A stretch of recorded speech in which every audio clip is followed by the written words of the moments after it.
नमस्कार, आप सभी का स्वागत करती हूं भारत 24 पर। मैं हूं आपके साथ पूर्णिमा मिश्रा। शाम के 6 बज चुके हैं और वक्त है दहाड़ का।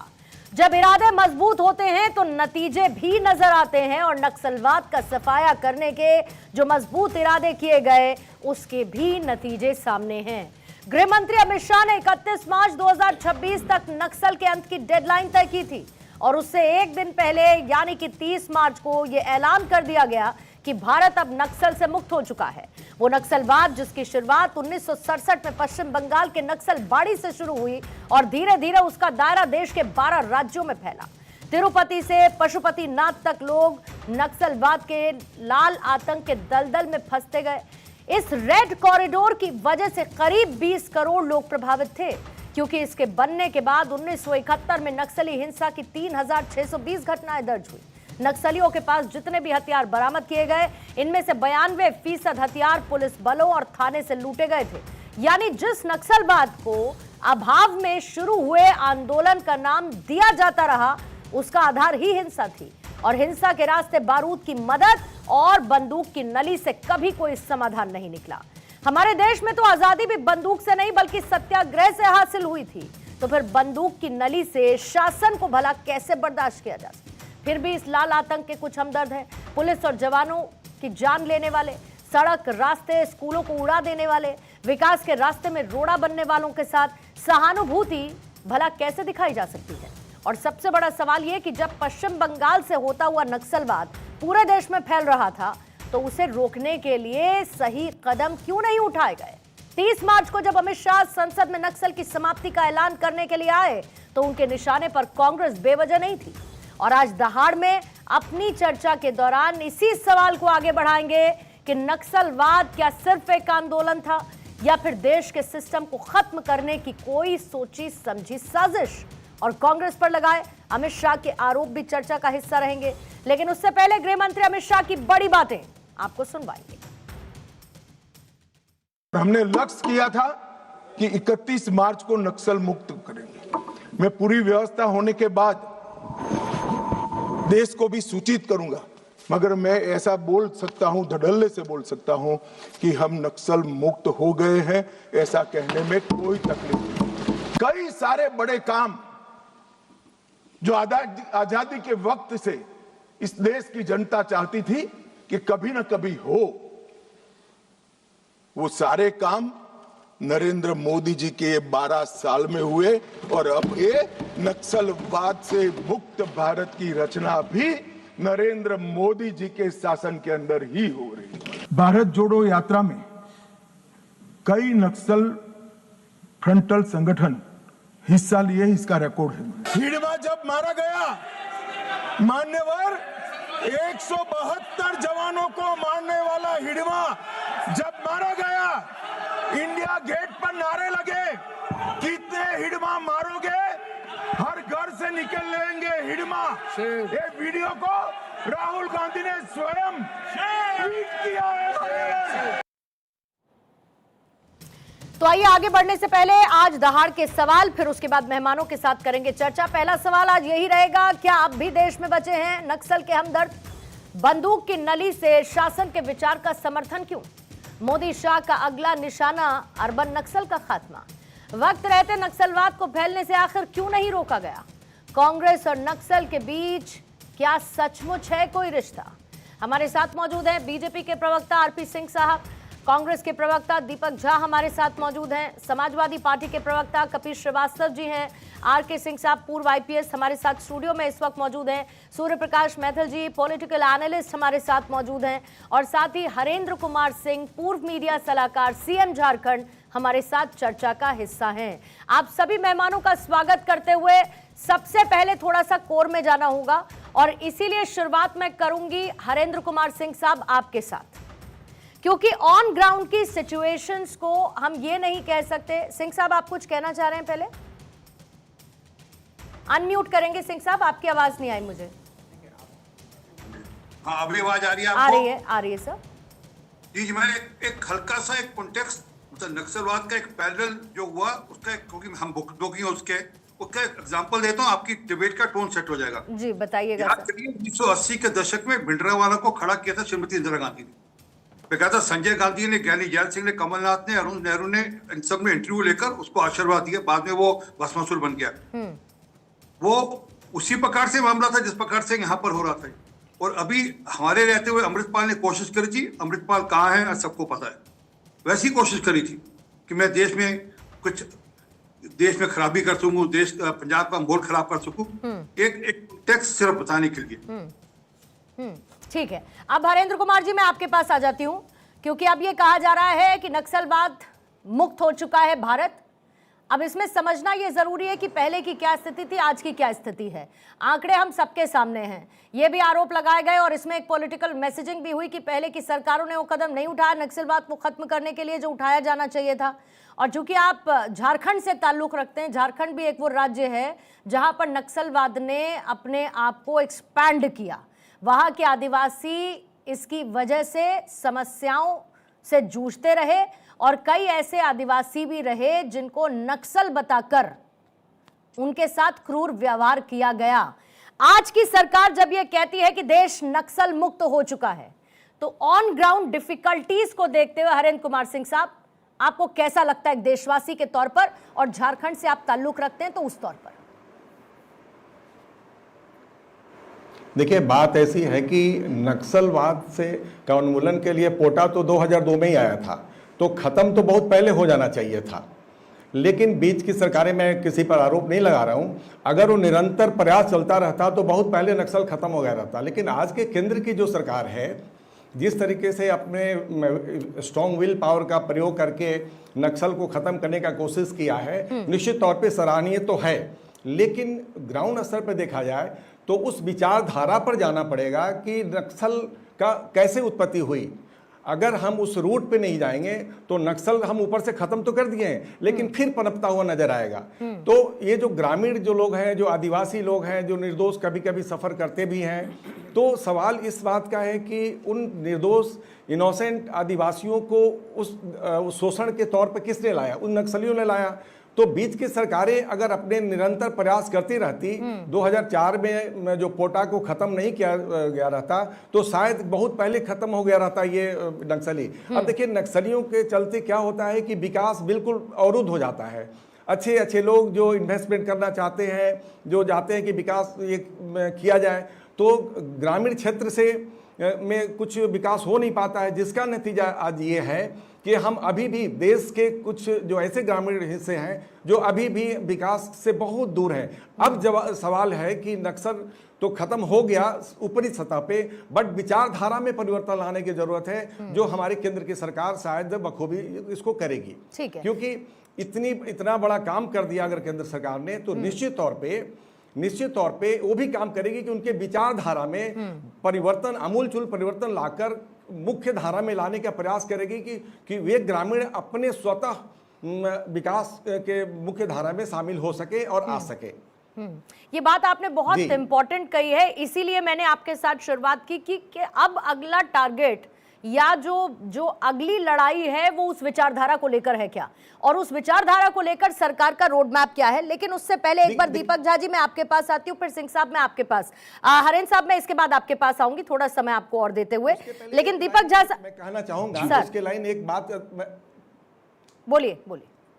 मैं एक बात कहना चाहूंगा कि सबसे पहले जब पोटा 2002 में लगा था तो झारखंड के गुमला डिस्ट्रिक्ट में ही सबसे पहले वहां के तत्कालीन एसपी एमवी राव साहब ने उसको एक नक्सली के खिलाफ पोटा लगाया था 2002 में। ये बड़ी इंपॉर्टेंट बात है। और जो बाद में एमवी राव साहब झारखंड के डीजीपी होकर रिटायर भी कर गए, तो अगर वो प्रयास जारी रहता तो नक्सल उतना दूर तक आता नहीं, तो गरीब आदिवासियों का शोषण होता नहीं। जी ठीक है, दीपक झा साहब आपके पास आते हुए, क्योंकि एक बड़ी बात सरकार ने कही और ये कहा कि नक्सलवाद से मुक्त हो चुका है भारत। अब उस पर जो कांग्रेस की तरफ से प्रतिक्रियाएं आई, जाहिर बात है क्योंकि कांग्रेस पर कई गंभीर आरोप भी सरकार की तरफ से लगाए गए, पॉलिसी पैरालिसिस का, आपकी विलिंगनेस का, आपने उसको लेकर काम नहीं किया, आपने कंसिस्टेंसी नहीं रखी, ये तमाम आरोप लगे। और उसके बाद भूपेश बघेल साहब का एक स्टेटमेंट आया कि मोदी सरकार झूठ बोल रही है।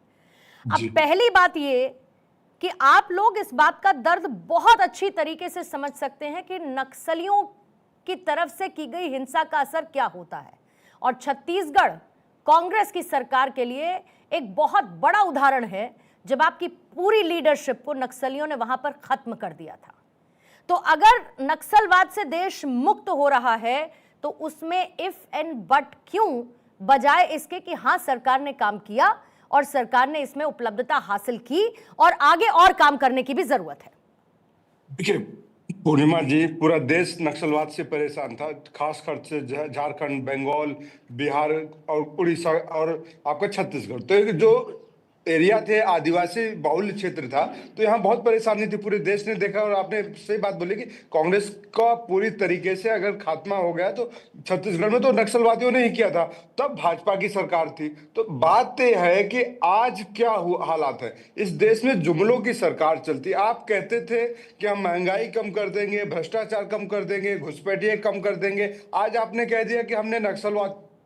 तो कुछ ऐसी बातें होती कि आपका मन है, आपका संसद है, आपका मीडिया है, आप जो भी बोलना चाहें बोल सकते हैं और आके उसका गुणगान किया जाएगा। तो अगर नक्सलवाद खत्म हो गया वाकई में तो स्वागत योग्य है, लेकिन असलियत इससे कोसों दूर है। अभी आपको देखना पड़ेगा, इंतजार करना पड़ेगा 4 महीने, 6 महीने, साल भर कि वाकई में हकीकत क्या है। नक्सलवाद शुरुआत क्यों हुआ था? क्योंकि सरकार के खिलाफ लोगों में जो असमानता का भाव था जनता के प्रति, जनता तो उसके लिए हुआ था। तो आज सरकार बताए कि क्या आदिवासियों के लिए, क्या पिछड़ों के लिए इनके पास क्या योजना है, इन्होंने क्या काम किया है आदिवासी उन्मूलन के लिए, वहां का प्रताड़ित ना हो। तो सरकार वो रोडमैप जब तक नहीं देगी और कहते कि हमने खत्म कर दिया तो फिर तो ठीक है ना।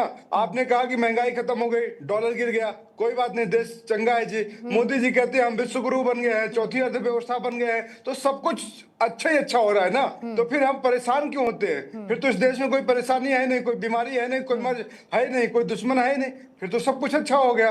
तो बात अगर सब कुछ अच्छे की है, मोदी जी अवतरित पुरुष हो जाते हैं और उनके अवतार लेने से देश में एकदम राम राज्य आ गया है, तो फिर तो ताली बजाएगा पूरा देश, गुणगान करेगा मोदी जी का। लेकिन सच्चाई इससे कोसों दूर है पूर्णिमा जी। सच्चाई से भाजपा लोगों को दूर ले जाती है। सच्चाई है कि इस देश में संकट है, सच्चाई है कि आदिवासी भी प्रताड़ित है, अपर कास्ट भी प्रताड़ित है, ओबीसी भी प्रताड़ित है। तो कोई ऐसा है नहीं। 80 करोड़ लोगों को आप 5 किलो राशन की लाइन में जब लगाते हैं तो फिर ये देश कहां जाएगा ये बताइए। चौथी अर्थव्यवस्था बनने के बाद सब मिला लिया। अब आप बस अभी आप यूएस ना चले जाए, ट्रंप ना चले जाए, मुझे इस बात का डर है, तो मैं आपको थोड़ा वापस ले आती हूँ, क्योंकि मैं नक्सलवाद पर और कोर नक्सलवाद पर आज चर्चा करना चाहती हूं। और अगर आपके संशय हैं तो बीजेपी के प्रवक्ता सामने बैठे, नक्सलवाद को लेकर आपके जितने संशय आप सब उनके सामने रखिए। और सिंह साहब, मुझे इसी बात का डर था, जैसे ही दीपक झा जी ने अपनी बात शुरू की, मैंने कहा कहीं एक लाइन में यह ना आ जाए कि देखिए नक्सलवाद क्यों खड़ा हुआ, नक्सलवादी मूवमेंट क्यों शुरू हुआ, कितना पीड़ित किया जाता था आदिवासियों को, फिर मजबूरन उन्हें बंदूक उठानी पड़ी तो क्योंकि असमानता थी तो उन्होंने हिंसा का रास्ता अपना लिया।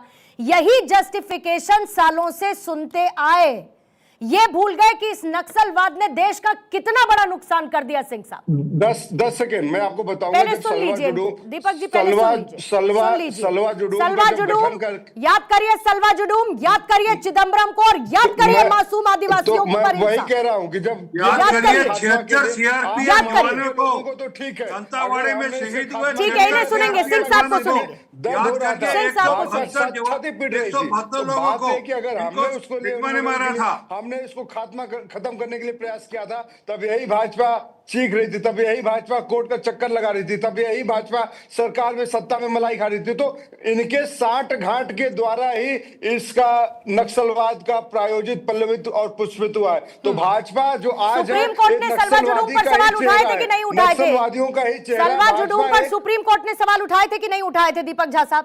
मैं वही कह रहा हूं कि तो क्या था फॉल बैक प्लान? फिर नक्सलवादियों का साफ सुथरा चेहरा, अपडेटेड वर्जन जो है वो भाजपा है। आज जो भाजपा अच्छा, में सत्ता में मुझे लगा नक्सलवादी ही है। मुझे लगा कि वो एक बुद्धिजीवी वर्ग भी है, वो अर्बन नक्सल भी हैं, जो फिर उसको सम वे और दी अदर जस्टिफाई करते हैं। पहले सिंह साहब अपनी बात रखेंगे।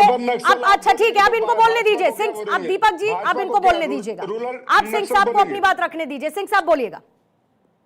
दीपक झा जी, अभी आपने क्यों नहीं बोला कितने हिटमा मारोगे, हर घर में हिटमा पैदा होगा?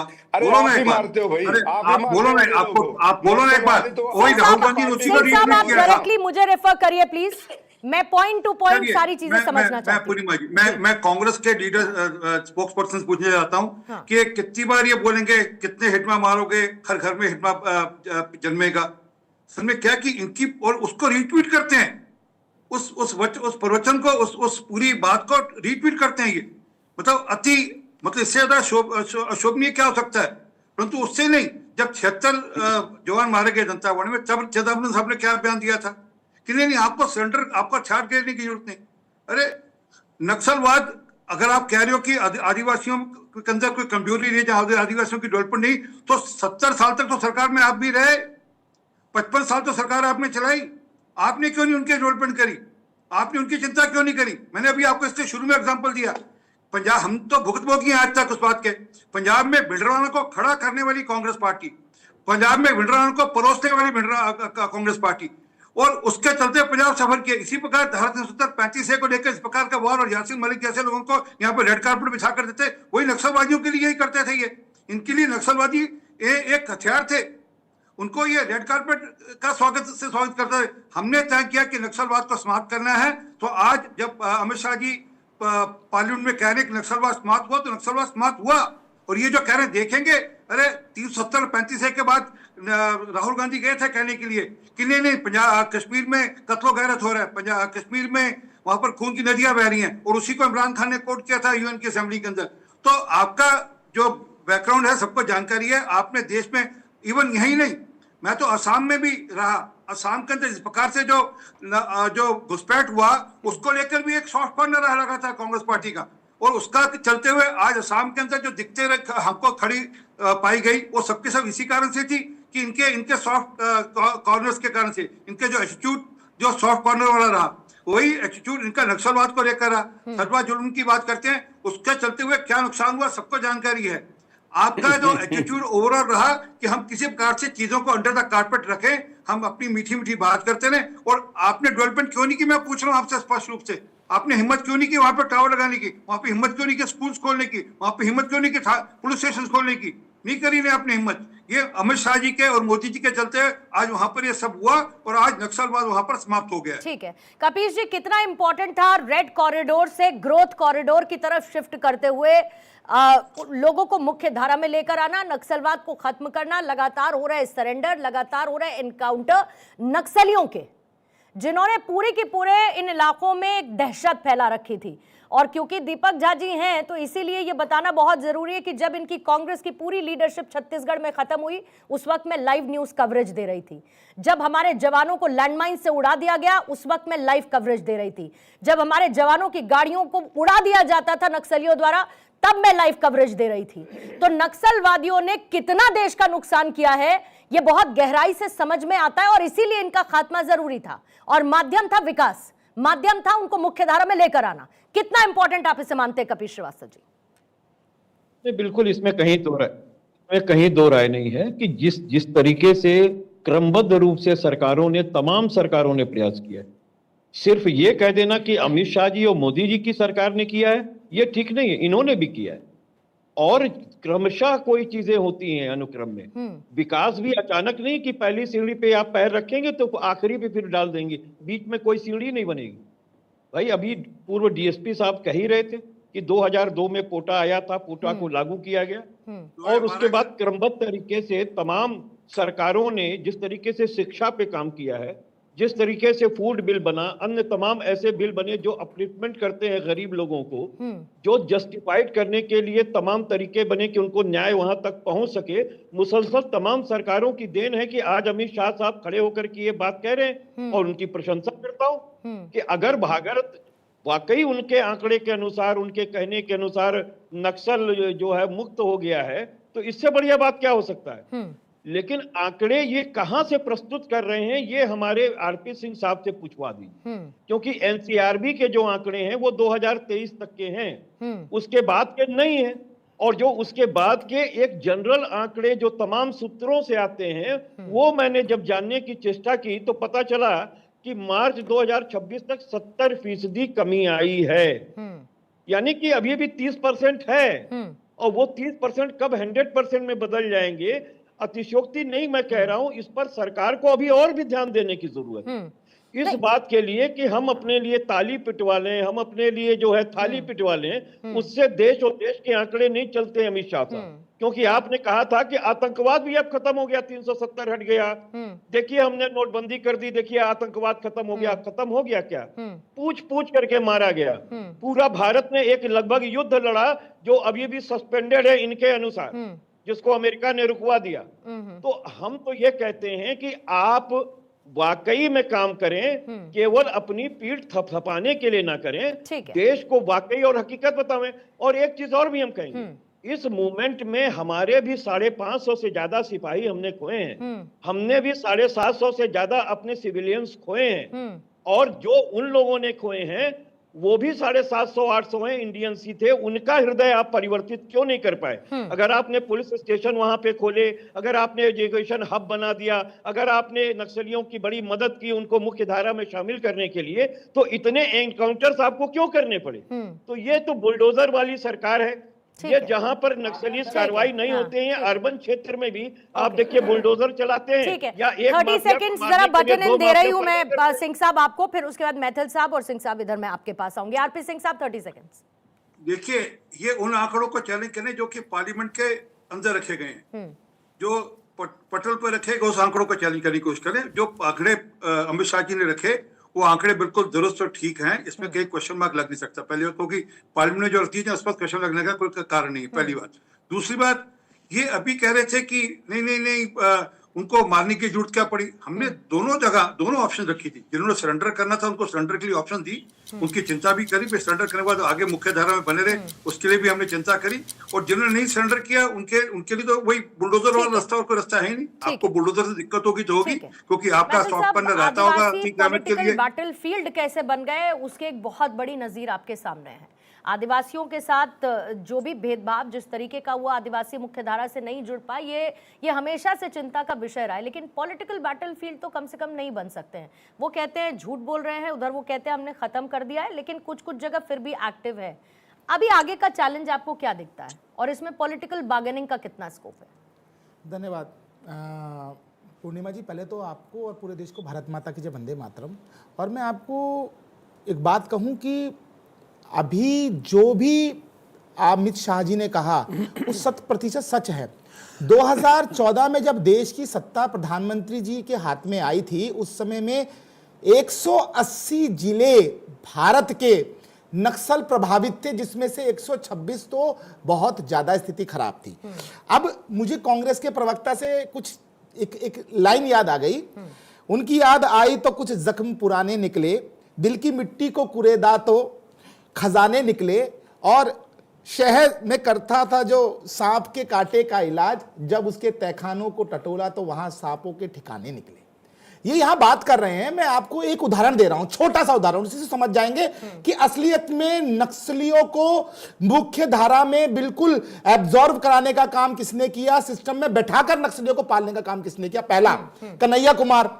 ये वही व्यक्ति है जिसको इन्होंने चुनाव लड़वाया, और ये वही व्यक्ति है जिन्होंने जेएनयू के अंदर 6 अप्रैल 2010 को दंतेवाड़ा में जब हमारे सीआरपीएफ के 76 जवान शहीद हुए थे, तो वहीं पर खड़े होके इन्होंने ढोल बजाए थे और जश्न मनाया था।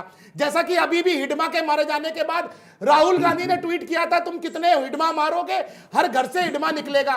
तो ये एक तो असलियत इनकी हुई। दूसरी चीज, सोनिया गांधी जी जब सत्ता में थी तो उन्होंने जो एक कमेटी बना रखी थी, नेशनल एडवाइजरी कमेटी, हालांकि उसका कोई संवैधानिक जो वो तो नहीं था, लेकिन हाँ वही चलाती थी सरकार को। उसमें एक सदस्य थे हर्ष मंदर, उनकी एक एनजीओ है अमन बिरादरी। वो एनजीओ जो है वो अनाथालय चलाती है, रेनबो हाउस और अमन वेदिका।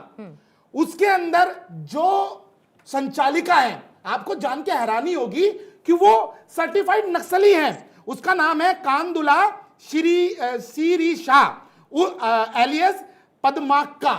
कौन जारी करता है सर्टिफिकेट? ये सर्टिफाइड नक्सली ये मैं बता रहा हूं ना, आप सुन लीजिए उसके आगे।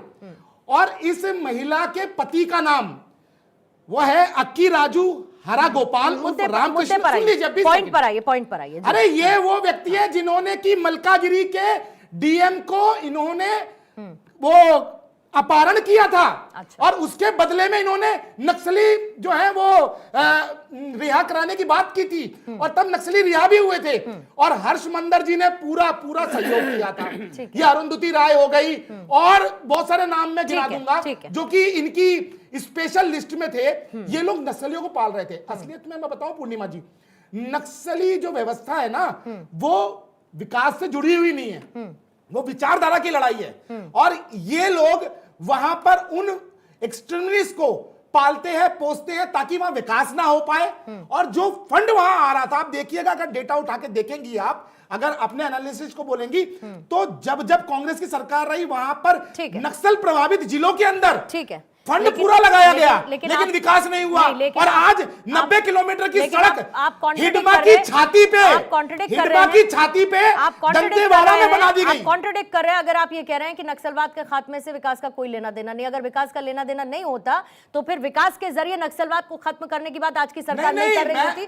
सरकार पे विश्वास सुनिए ना, ये कॉन्ट्रडिक्शन है। ठीक है, ठीक है, पूर्णिमा जी सुनिए ना, ठीक है, सिंह साहब से मुझे नक्सलियों को पालेंगे उस सरकार में इसका जवाब दीपक जी और जनता ठीक है, इसका जवाब दीपक जी और कपीश जी देंगे। सिंह साहब आपके पास भी आ रही हूं, लेकिन उससे पहले एक बार आर के सिंह साहब आपसे, अब ये समझने की जरूरत है कि अगर सरकार कह रही है कि देश नक्सल मुक्त हो चुका है, तो देश नक्सल मुक्त होते हुए क्या नक्सलवाद पूरी तरीके से डिसमेंटल्ड है या आज की स्थिति में डोरमेंट माना जाए? क्योंकि सब कह रहे हैं लाइन से कि विचारधारा वाली बात थी, तो अभी इसको डोरमेंट स्टेट में समझा जाए कुछ हद तक, कुछ एक्टिव एरियाज में कुछ हद तक इसको डोरमेंट माना जा सकता है और मानना जाना चाहिए भी, क्योंकि अगर हम इस मुगालते में रहेंगे कि हमने नक्सलवाद को ख़त्म कर दिया तो हम फिर धोखा खाएंगे। और ये लोग, ये तो विचारधारा है, विचारधारा अभी चुप है, देख रही है कि हम दबा दिए जाएंगे या हमारे खिलाफ कार्रवाई हो जाएगी, तो वो चुप बैठे हैं। जैसे ही मौका मिलेगा वो सिर उठाएंगे। तो ये कहना कि नक्सलवाद ख़त्म हो गया है, ये बिल्कुल भी सही नहीं माना जा सकता है। और जहाँ तक गवर्नमेंट का सवाल है, गवर्नमेंट बहुत ईमानदारी से काम कर रही है इसके बारे में। और हम जिस डिपार्टमेंट से आते हैं, जिस फोर्स से आते हैं, उसका नाम है सीआरपी। सीआरपी एक अग्रणी फोर्स है जिसने इस कुकर्म करने वाले लोगों को सही जगह दिखाया है, उन्हें सही जगह पहुंचाया है और लॉ एंड ऑर्डर को एस्टेब्लिश किया है। गवर्नमेंट की जो साख होती है उसको एस्टेब्लिश करने में, तो कपीश जी कह रहे थे इतने एनकाउंटर की जरूरत क्यों पड़ गई? फिर नहीं, एनकाउंटर की जरूरत तो इसलिए पड़ी कि जब वो बैरल और गन लेके हमारे सामने होंगे तो हम क्या करेंगे? हम उनकी गोली खाएंगे और सो जाएंगे जमीन पे? ऐसा होता नहीं है। हमें भी ट्रेनिंग दी गई है, हमें भी वेपन दिया गया है, इसलिए कि हम उन पर कार्रवाई करें जो लोग हमारी सरकार की और नीतियों की और कानून की बात नहीं मानते हैं। जब जो मानेगा नहीं उसके साथ तो कार्रवाई करनी ही पड़ेगी। और सीआरपीएफ का एक ग्रुप है जो पूरी तरह से डेडिकेटेड है नक्सल ऑपरेशन में और रोज आहुति देते हैं वो अपने। वो इस फोर्स की बराबरी कोई और नहीं कर सकता। और इस देश में मैं आज आपके इस उस माध्यम से कहना चाहता हूं कि देश में जहां भी परेशानी होती है, स्टेट गवर्नमेंट्स फेल होती हैं, उनके जो अगुआ हैं स्टेट गवर्नमेंट में, सिक्योरिटी एजेंसीज के जो हेड हैं वो सब नाकाम हो जाते हैं, तो सीआरपीएफ की बुलाया जाता है। और सीआरपीएफ एक ऐसा फोर्स है जिसकी इज्जत होनी चाहिए, जिसको नीचा दिखाने की कोशिश जो सरकार करेगी, मैं उनको बताना चाहता हूं कि वो सरकार बहुत दुख पाएगी और उसका नाश हो जाएगा। क्योंकि देखने वाला ऊपर बैठा है, वो देखता है, समझता है जो लोग गलत कर रहे हैं जरा जरा से फायदे के लिए पूरे समाज को, पूरे फोर्स को। मैं थोड़ा सा और इस डिटेल में जाऊंगी जो आप कहने की कोशिश कर रहे हैं और चाहूंगी कि खुलकर भी कहें इस पर। आइए वापस चर्चा की तरफ लौटते हैं और हरिन साहब आप ही से पहले मैं शुरू करती हूँ, फिर उसके बाद बाकी सबके काउंटर लूंगी मैं, क्योंकि हमने चुनौतियों का जिक्र कर लिया, हमने एक अचीवमेंट का जिक्र कर लिया। आने वाले वक्त में आपको क्या लगता है सरकार का रोड मैप उस विचारधारा को खत्म करने के लिए, या ये स्थितियां दोबारा से ना पनपे, ऑन अ पॉजिटिव नोट, वो क्या होना चाहिए? किससे पूछ लिया? हरिंदर जी। देखिए, मैं सर्वप्रथम मैं आपको ये बताना चाह रहा हूँ, आपके माध्यम से मैं श्रीवास्तव साहब को भी बोलना चाह रहा हूँ कि प्रत्यक्षम किम प्रमाणम, ये नक्सल उन्मूलन कितना सक्सेस हुआ नहीं हुआ, ये एक बार, चूंकि मैं झारखंड से बिलोंग करता हूँ, उड़ीसा को देखता हूँ, बिहार को देखता हूँ, जहाँ शाम को 6 बजे के बाद आदिवासी क्षेत्रों में, जंगल क्षेत्रों में लोग जा नहीं पाते थे, आज 12 बजे रात में भी फ्रीली जाते हैं, आते हैं, कोई डर भय नहीं है। तो नक्सलियों ने इतना आतंक पैदा कर दिया था कि भिन्न की गांव बस्ती में रहने वाले आदिवासी भी अपने घर से बाहर नहीं निकल पाते थे। तो कहने का मतलब ये है कि नक्सल का खात्मा हुआ है, निश्चित तौर पे विचारधारा की जरूरत है। अब केंद्र सरकार की मदद से राज्य सरकारों को देखना है कि उनको मुख्य धारा में हम कैसे लेकर आए। तो जरूर निश्चित तौर पे उस विचारधारा को मुख्य धारा में लाने के लिए जब तक ये दोनों ये केंद्र सरकार और राज्य सरकार एक साथ नहीं चलेंगे तो ये फिर से एक बार पनपे नहीं और आदिवासी मुख्य धारा में आ जाए, इसके लिए वो दोनों सरकारों को लेकर चलना पड़ेगा। आदिवासियों के लिए कोई कंसर्निंग पॉइंट्स हैं आपके अभी हरेंद्र जी, आदिवासियों को लेकर?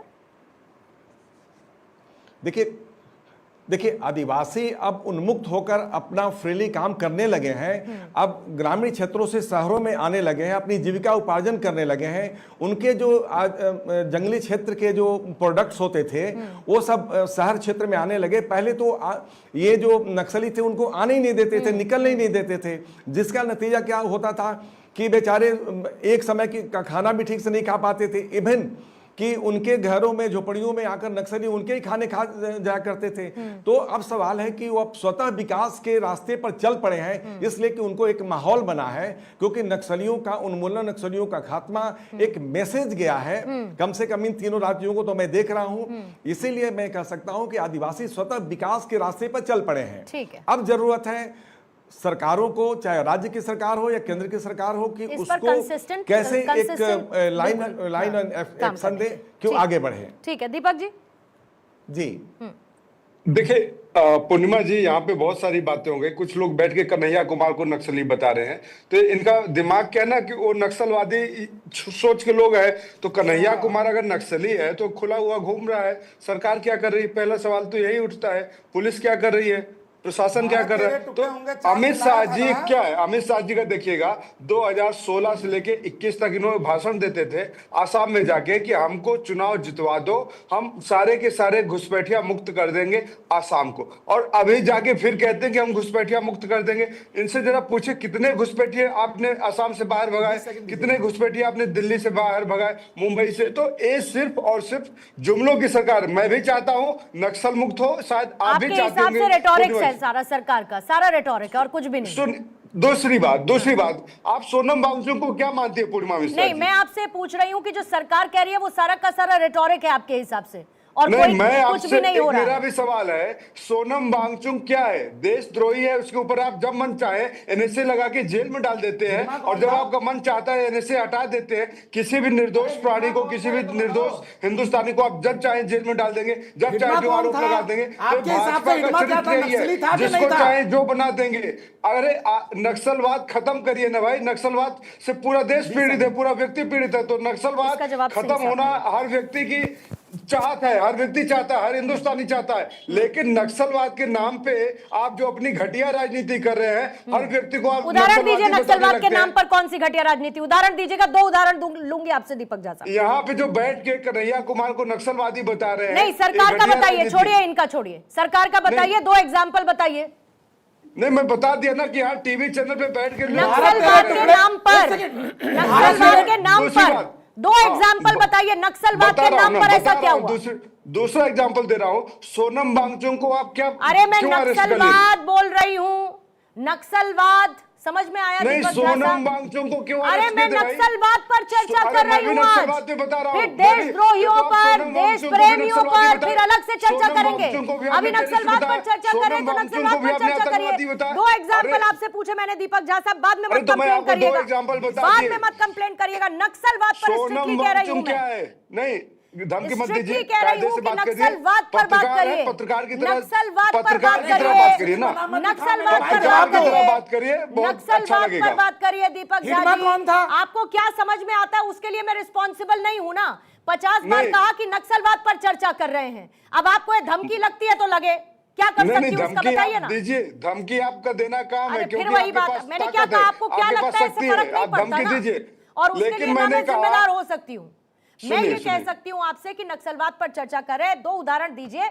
जब आपने कहा कि सरकार ने नक्सलवाद के नाम पर यह किया, नक्सलवाद के उदाहरण दीजिए, ये कह रही हूं। बता रहा हूं मैं, नक्सलवाद के नाम पे, आतंकवाद के नाम पे, भ्रष्टाचार के नाम पे सोनम वांगचुक को आप टेररिस्ट बता के अरे गिरफ्तार भैया, कर लेते नक्सलवाद पे हैं। पूछ क्या रहा हूं। मैं पूछ रहा हूं ना, सोनम वांगचुक दीपक जी, इतना बता दो मुझको कि क्या कन्हैया कुमार के नाम से एफआईआर नहीं है? क्या कन्हैया कुमार के नाम से दिल्ली की अदालत में केस नहीं चल रहा कि उसमें कन्हैया कुमार को भारत के नक्सल टुकड़े होंगे, चुप 4 कराइए ना नारा इस लगाया कार्टून था। को भाई। ये बताओ, ऐसे बीच में दूसरी नहीं, चीज, पूर्णिमा जी, 6 बीच में तारीख का नहीं। जो मैंने उदाहरण दिया, 6 ऐसे अप्रैल कार्टूनों 2010 को बीच में बोलने की इजाजत अगर नहीं होनी चाहिए। उस समय के हेडलाइंस में कन्हैया ऐसे कुमार लोगों को को ये बीच बताया में ना बोलने गया देंगे हो तो मैं नहीं कि बोलूंगा। JNU में उन्होंने इनको चुप कराइए, ठीक। तब डिबेट होगी। इसको आप अपना समय, मैथिल साहब समझ लीजिएगा कि आपने अपना समय ले लिया है, जो अंतिम में मैं आपको समय देती हूँ। सिंह साहब, आपको ले आती हूँ मैं जल्दी से। इनसे दो नाम मैं पूछता हूँ, अरुणा राय का विचार क्या है ये मधु बता किशोर दीजिए, कौन है आपको समझ भाई? आ जाएगी। मधु किशोर ने काला चिट्ठा खोल दिया मोदी नामा लिखने वाली पत्रकार ने मोदी का कारनामा खोल दिया, पूरा देश देख रहा है और आप मौन है। एक डिबेट नहीं हो रही पूरे देश में, और यहाँ पे बैठ के मेरे को देश ज्ञान दे रहे हैं। नक्सल मुक्त हो अमित गया शाह है, का हम उस चरित्र पर क्या है, बात कर रहे हैं, नरेंद्र मोदी का चरित्र लेकिन क्या है उस पूरा पर देश चर्चा नहीं को करेंगे। मधु किशोर पूर्णिमा ने बता दिया है। मोदी नामा लिखने वाली झा महिला साहब। ने, जो मोदी को बहुत करीब से जानती थी, देश को बता दिया कि मोदी जी क्या है, मोदी जी कैसे काम करते हैं, कैसे महिलाओं को सांसद बनाते हैं, कैसे महिलाओं को प्रधानमंत्री बनाते हैं। सुब्रमण्यम स्वामी ने बता दिया। अरे झूठों की सरकार, झूठों के पुलिंदे हो आप लोग। झूठ और झूठ पे बात करते हैं यहाँ पे कि अरुणा राय कौन है? बताओ कौन है अरुणा राय? कन्हैया कुमार कौन है? सोनम वांगचुक कौन है? जिसका मर्जी आप, जो मर्जी आप बोल दोगे। दीपक झा जी, अब आपको रोक रही हूं, जरा बाकी लोगों को भी थोड़ा समय अपना लेने दीजिए। बिल्कुल समय दीजिए। फिर आप कहेंगे कि सामने वाला धमकी दे रहा है। मधु किशोर जायज बात, आपको अगर धमकी नजर आती है तो फिर उनको अपना समय लेने दीजिए, क्योंकि उनका समय है। आप बोल लिए अपने समय पर, अब उनको बोलने दीजिए। आरपी सिंह साहब, बोलिएगा।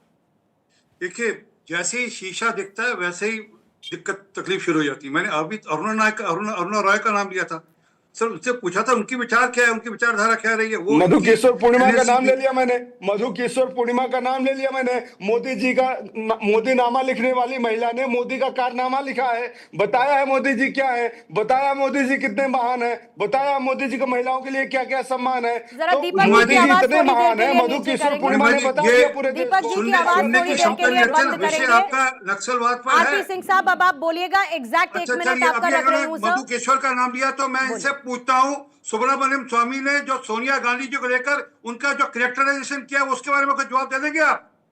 ये जो इधर से इधर उधर घूमने वाले लोग हैं, कोई तथ्यों के बिना, तथ्यों के आधार के बिना ही कोई अपनी तरह आरोप लगाने उड़ाती। मैं अरुणा राय की बात इसलिए करके, अरुणा राय ने बड़ी स्पष्टता से कहा कि आप जब नक्सल पर आप दबाव दंपश बनाते हैं तो आप व्यक्ति के विभक्ति पर दंपश डालते हैं। इसी प्रकार से एक सज्जन थे, उनका नाम था जीन धीर, उन्होंने कहा कि आप नक्सलियों, वो भी NSC के मेंबर थे, वो भी सोनिया गांधी की टीम का हिस्सा थे, उन्होंने भी नक्सलवाद को लेकर इस प्रकार की धारणा बताई। वह सोचने सचमुच अशोभनीय है, परंतु इनको तो सूट करता है और इसलिए जब जब इनको शीशा दिखा, जब तक इनको कड़वा लगता है। परंतु जो मूल बात है, आज पिछले 10 साल की मेहनत के बाद अमित शाह जी ने यह साबित कर दिया कि जिस चीज का वह प्रण कर लेते हैं उस प्रण को पूरा करते हैं। वो दहशत स्तर 35 से हटाकर कश्मीर को मेन स्ट्रीम में जोड़ने की बात हो, वो चाहे UCC की बात हो, चाहे CA की बात हो, जब जब जो प्रण किया उसको पूरा किया। और इसी प्रकार से जब उन्होंने तय किया था कि 31 मार्च से पहले नक्सल खत्म करेंगे तो उन्होंने नक्सलवाद को खत्म किया है। सिंह साहब, कपिश जी, आपका टाइमर रख रही हूँ। देखिए, हाथ कंगन को आरती क्या और पढ़े लिखे को पारसी क्या। अगर वाकई अमित शाह जी ने जो बात कही है तो इसके बाद से कोई घटना कहीं भी हिंदुस्तान के अंदर नहीं घटनी चाहिए, और अगर घटती है तो वो घटना अपने आप अमित शाह के मस्तक पर चस्पा हो जाएगी कि वो झूठ बोलते हैं। क्यों कह रहा हूं?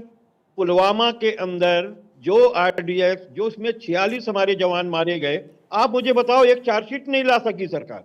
इतनी इनकॉम्पिटेंट सरकार है कि आज तक पुलवामा पे चार्जशीट नहीं ला पाई कि किस नंबर की गाड़ी किसकी थी, कौन इसमें अभियुक्त बने, कोई नहीं जान रहा है। आप सोचो, जो सरकार 26 लोगों की बार-बार कह रही हूं, मृत्यु हो गई, एक पुलिस बार-बार वाला कह वहां रही ना हूं, हो, राज्यों तो के बारे ऐसी में बात सरकार पर करिए हम जहां विश्वास पर नहीं करेंगे। नक्सलवाद है। यही अमित शाह आप साहब थे जिन्होंने छत्तीसगढ़ के कहा बस्तर की बात कि ये करिए, जुमला है, दंतेवाड़ा की जुमला। बात करिए, कल को अबूझमाड़ खड़े की होकर बात कह देंगे करिए, कि जुमला है। झारखंड के इलाकों की बात करिए, पश्चिम बंगाल की बात भाई, करिए, करके महाराष्ट्र के क्यों? गढ़चिरौली की बात करिए, नक्सलवाद वहां पर बात अमित शाह नहीं करिए। है, नक्सलवाद अमित शाह पर कोई बात नहीं गृह करना मंत्री नहीं चाहता। है, सिंह आपके राजनाथ सिंह 30 सेकंड से सैन्य मंत्री नहीं है। बोलिए। आप मुझे बताइए। पूर्णिमा, मैं आपको बताना चाहता हूं कि इस देश में एक सीआरपीएफ नाम की एक फौज है जो दिन रात हर डिस्टर्ब एरिया में रही है। शुरू से लेके नॉर्थ ईस्ट में, पहले पंजाब में, फिर ये नक्सलबाड़ी में। उनके लिए हम ब्रेथ लोग- रिलीविंग है ये अचीवमेंट भारत का? 10 सेकंड बचे हैं आपके, उसमें जी। बताइएगा। उनके लिए ये बड़ा अचीवमेंट है फोर्सेस के लिए बहुत कि बड़ा उनको अचीवमेंट है, राहत लेकिन मिलेगी इससे? उनको एक बहुत बड़ी शिकायत है आज की सरकार से कि ये सरकार उनके कामों को रिकॉग्निशन नहीं दे रही है और वो ऐसे लोगों को रिकॉग्नाइज कर रही है अगेंस्ट देम जो लोग कुछ नहीं करते। और इस फोर्स की मेरे पास time जितनी नहीं। कुर्बानी है उसको उन्होंने। पुलवामा, मुझे इनका उत्तर देना। पुलवामा सर, वाला सर, 13,500 पन्नों की एनआईए ने चार्जशीट फाइल की है। कहां से अंगूठा छाप लिया था? अपने आप का वकील कहते हैं वैसे तो। जरा दिखा दीजिए कहाँ की है। 13,000 मैं आपको भेज दूंगा जी। अरे मैं आपको लिंक मैं भेज तो- दूंगा, पढ़ मैं लीजिएगा, तो ध्यान आपको से ये पढ़िएगा। पूछ रहा हूँ, उसमें चार्जशीट की कितनों को डिटेल दी है। गिरफ्तार किया, फांसी पे आप चढ़ा अपने दिया? आप को वकील कहते हैं। कितने साल हो गए 2019 से 2026 में? ठीक है, अपनी सर। आप आरपी सिंह, अपनी आप आप लोग तो बहुत नाकामयाबी पढ़े बताने लिखे के हैं। लिए कह रहे थे बैठे हुए हैं। चार्जशीट नहीं लगी है। आपकी इतने पढ़े नाकामयाबी लिखे बताने हैं, के लिए लोगों को बैठे फांसी हुए पे चढ़ा हैं। दिया। बताइए, आप अपनी आप नाकामयाबी अपनी बता रहे हैं। दीपक जी, आपके नेता तो डिग्री बहुत चेक करानी पड़ेगी आपने आपकी। नहीं ला पा रहे हैं। 2023 से लेकर के 2026 कैसी बातें और करते हो हमें आप ऐसे? अरे आप किसी को छोड़िए ना, बोलोगे, आप आपके बोलोगे, नेता जी किसी ने को कहते बोलोगे। थे कि पाकिस्तान दीपक जाने उत्तर नहीं दिया कि क्या कन्हैया कुमार पे एफआईआर है कि नहीं है, क्या उसके ऊपर चार्जशीट है कि नहीं है दिल्ली के अंदर, उत्तर नहीं दिया। नहीं ला पा रहे हो। मुझे आप सबको कौन रोकना सी पड़ेगा बता रहे हो? क्योंकि मुझे समय इतनी सोनम इजाजत वांगचुक देता को है। गले से लगा के लेकिन गिरफ्तार एक करने बात लगे। बहुत तय है कि अगर विचारधारा अब भी जिंदा है तो देश इस बात द्रोह को का ध्यान काम रखना किया। पड़ेगा कि खतरा अभी बाकी है और उस खतरे से निपटने के लिए तैयारी और मजबूत आने वाले समय में होनी चाहिए। लेकिन गृह मंत्री ने कह दिया देश नक्सल मुक्त हो चुका है और इसे एक बड़ी विजय के तौर पर भी देखा जाना साथ साथ चाहिए भी।